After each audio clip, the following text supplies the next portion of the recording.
Do you believe the Earth is flat? I know the Earth is flat. Seriously? Astrology and flat Earth or true Earth are symbiotic. You cannot have one without the other. If you have a ball and you are spinning, flying through space, chasing this fireball, your constellations would change every now and then. And our constellations have never changed. The stars have never changed. We have the same 12 zodiac signs that we had back in the Dendera stones in Egypt over 5,000 years ago. We're not moving. Every single ancient society knew this. The Mayans, the Aztecs, the Hindus, the Egyptians, every single ancient culture knew that we live in a geocentric universe, not a heliocentric, where we are spinning, chasing this ball of fire while all of these other planets are rotating around us, while all of these other stars are rotating around us. If that was the case, Polaris would move, number one, which is the North Star, and it doesn't. Number two, all of the constellations would not rotate solely around Polaris, but they do. Therefore, we are the center of the universe. Believing in the Big Bang Theory is something that is very common today, where people think, we're the product of an accident and that, we don't have a creator. We're just here to consume and live our best life and not live up to our potential. But if you're the center of the universe, that means that you're very special. That means that you have a creator who is very conscious and cares about you. And when you see yourself as being watched by these heavenly bodies above you 24/7, you start to take your life a little bit more seriously. Right, let's talk seasons in the flat Earth model. In our model, the sun and the moon rotate in circles above us. And the sun and the moon are much smaller than you think, maybe 30 to 60 miles in diameter. And the moon is a plasma. It's a lesser light. It carries its own light. And the sun is the greater light, as in Genesis, we're talking. So the Tropic of Capricorn is the bigger yellow circle. And during the winter solstice on December 21st, that is when the sun is going on its widest path. From there on, the sun's path starts to the circular path gets a little smaller. That's why, for me up in Cleveland, Ohio, the sun during December 21st, it seems like it scrapes just above the trees. It's definitely not flying overhead. And because of that, its light doesn't fully hit us in the same way. And that's why we have shorter days and longer nights. Now let's go 3 months in advance to March 21st, and you'll see that the sun is directly over the red line, which is the equator. Doesn't that make a lot of sense? So the sun, for us, we get more daylight because obviously the sun is a little bit closer to us. Pretty cool. June 20th or June 21st, the summer solstice. During this time, the sun is moving in its shortest or smallest circle, the smaller yellow circle, also known as the Tropic of Cancer. So it is going to give us a lot more light during this time because we'll be able to see it easier from North America. During this time, it is winter in Australia because the same reason our seasons are changed. Very, very cool. So from June 20th, now the sun is making a bigger circle above us. And on September 21st, which is 3 months later, it is once again at the equator. This is kind of like fall. So that's why you notice during spring and fall, we have similar kind of climates because the sun is in a similar kind of pattern because both times they're going over the equator during this time. And the sun's path is widening once again to get back to the Tropic of Capricorn down there in the south. Let's do full circle and go back to December 21st. And here we are back again. Just picture this being the next year now, December 21st, and the sun is back to its widest path. And from there on, it will start to get smaller and smaller circles. And that explains why we have the daylight during certain seasons. It makes a lot more sense than the NASA model. I haven't really seen very many good videos. I'm not even sure this is a good video to show you guys how the seasons work, but I hope this clarified it a bit for you. Oh, silly Glurf. Let me get this straight. You're on Baron, the land surveyor's TikTok channel, as he's simply describing Walter Bislin's advanced Earth's curvature calculator and how they got to the equation for curvature drop. Yes, curvature drop. Say it with me. Curvature drop. And do you know where we're calculating that curvature drop from? I know you don't, silly Glurf, but from a tangent. And where would that tangent line start, would you ask? Probably from the surface of the Earth, wherever you were measuring from, right? On the surface, just one spot, from a tangent, straight out. from a tangent. Curvature drop from a tangent. Every Earth's curvature calculator is calculating for a circle that curves 8 inches per mile squared. You should try it, but in the meantime, there's this simple math here. Look at this, 10 miles. You would simply do 10 times 10 times 8. You would get 800 and simply divide that by 12 to get 66.6, rounded up, 66.7 feet. Weird. But I'm not too sure what you're arguing, silly glurf, because it's curvature drop from a tangent. Silly glurf. I still haven't convinced you that Antarctica isn't a continent, but an ice wall that surrounds our level, flat realm. Well, stick around. We're going to get into it a little more, and hey, that's a funny name for an island. Let's start by looking at this little known fact. Do you know that Antarctica is the highest continent on Earth? The average elevation is 8,200 feet. That's pretty interesting. Not only is it the highest, but it's the highest by a landslide by over 1,000 feet. Now, why would that be? Could it be that you're living on something like this, where water lays level like it always does, and it's surrounded by a container known as Antarctica? You need to ask yourself, have you been programmed to believe something that isn't true? Because we always see that water lays level. It never looks like this, no matter how far you can see straight out or left or right. Water is always level. And did you know in 1946, the United States government sent a fleet of Navy ships down to the Antarctic ice wall and not continent in a little operation called Operation High Jump? You see, they say that operation was about potentially seeking out and destroying a German base down there. But what I believe it was is exploration past the ice wall and seeing what was beyond, because we didn't know at that point. And what I think happened is they found the firmament. They found the barrier keeping us all here in this realm. Because the stories that came back after Operation High Jump were highly suspicious. They talked about seeing alien crafts and things like that, even to the point where Admiral Byrd put out a statement saying that he was worried that attacks in the future could be coming from the air, not the sea. You see, I don't think this Operation High Jump was about anything but testing the limits of where we live. Just like the Tower of Babel in the days of old when they were trying to reach the heavens, I think they were experimenting to see if there's a way out of this realm we live in, just like SpaceX and NASA are doing when they're sending things up to test the firmament. They're not going to space because space isn't what you think. You've been programmed to think that we live in this realm with infinite space, and you're programmed so deeply that you believe water can curve over a ball and that we're moving 1,000 miles per hour. It's not true.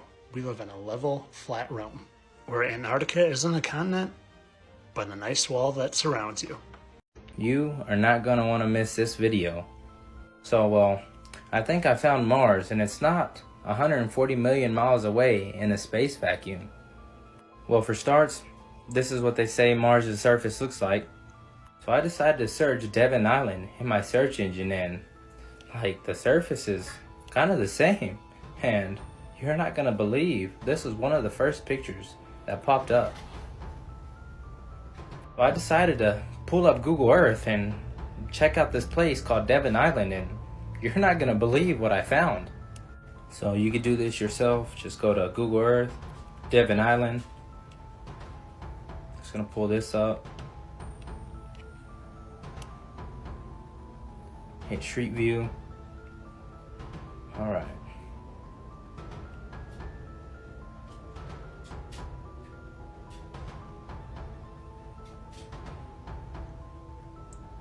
Quite a few buildings there. Alright. Scoping it out. That looks like a NASA symbol right there. That four-wheeler. Huh. Weird. Whoa! NASA? What in the... Alright. Mars 1. Moon 1. What in the... Well, guys, Mars is not very far. Wow. Like, seriously, guys. Like, all these rocks are in the same place. That's a little weird if you ask me. I'm gonna jump on the moon. Whoa, that was fun. Oh yeah, do it again. Oh, and let's fall to the ground. And come back up. Isn't this fun? Let's jump again. We're jumping on the moon. Ooh. Yeah. Ooh. Whoa. Oh, yeah. Jesus is the Lord falling down. Oh. My stuff is about to come out. I didn't lock it properly. Sorry about that, guys. Oh. Ah, man. A mess to clean up. All they did was to slow down the video to 60% out of 100. You were fooled, the world was fooled, Jesus is Lord. You know how cool God is?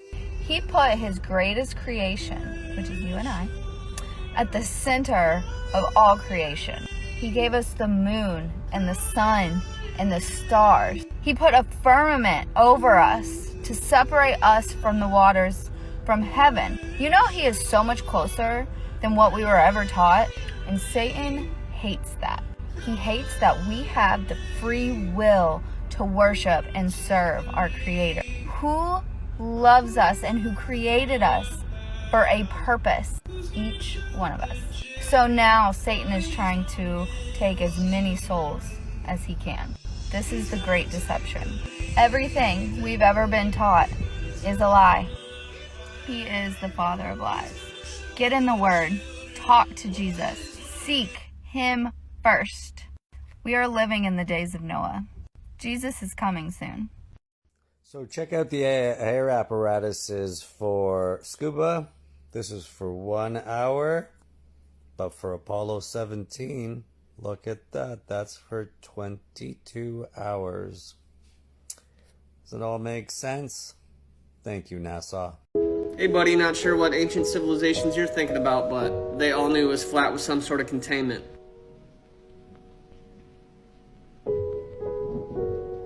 This is when the cognitive dissonance starts to kick in.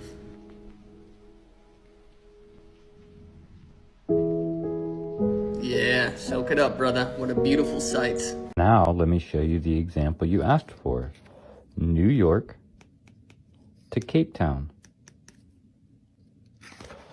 New York to Cape Town.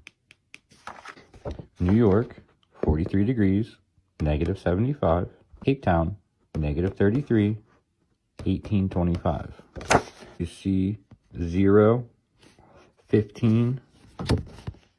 It is at 18. So 15, then it goes to 30. So in between 15 and 30 is 18. 0, 15, 18, 45. So this line is 45. We need to subtract about 12, giving us Cape Town, New York. You cannot navigate unless your compass needle always points north to the center. Horizontal instrument for a single pole to measure concentric circles, semicircles from right angles, and full circles around a fixed point center called the polar plane coordinate system. This is the North Star. Do you see how we're pretty dang close? Considering the guy this video is replying to in the first place, who doesn't even know what direction north is on a compass, and it's the only thing that a compass does, I'd say that's pretty goddamn close for eyeballing it. New York, Cape Town. We're going to maintain our diamond on the line. And what happens? We arrive at our destination, The compass works properly. We never changed our heading because all longitudes are a perfect north-south. We align our compass with the longitudes on the map because it's a perfect north-south. It cannot function any other way. Now, looking at my estimation from the other polar plane coordinate system, look at that, 60 degrees, New York to Cape Town. And guess what? North is always pointing to the north. The compass is functioning properly. We have no change in our heading. This is how it works. The only way it works. This is an objective fact of reality. The red half of your needle is the only constant truth in existence. Wake up, wake up, wake up, wake up, wake up, wake up out of your sleep, wake up out of your sleep, wake up out of your sleep, wake up out of your sleep, wake up, wake up, wake up, wake up, wake up, wake up, wake up, wake up. I am going to show you today how emergency landings prove we live on a flat Earth. My name is Eddie Alencar.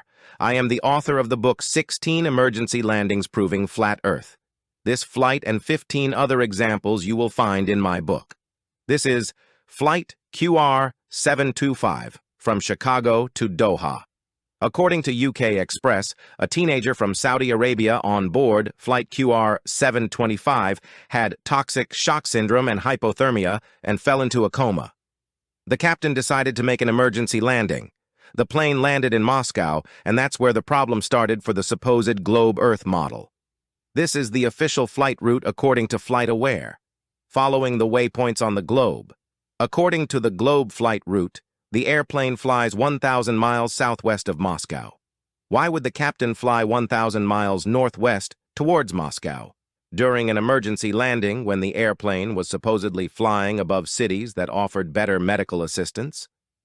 It's when we trace the flight path over the flat Earth map that things fall into place. Moscow lies exactly on the path of the flight between Chicago and Doha. Compare both animations and arrive to your own conclusion. Emergency landings do prove we live on a flat and stationary Earth. This is Flat Earth Banjo signing out.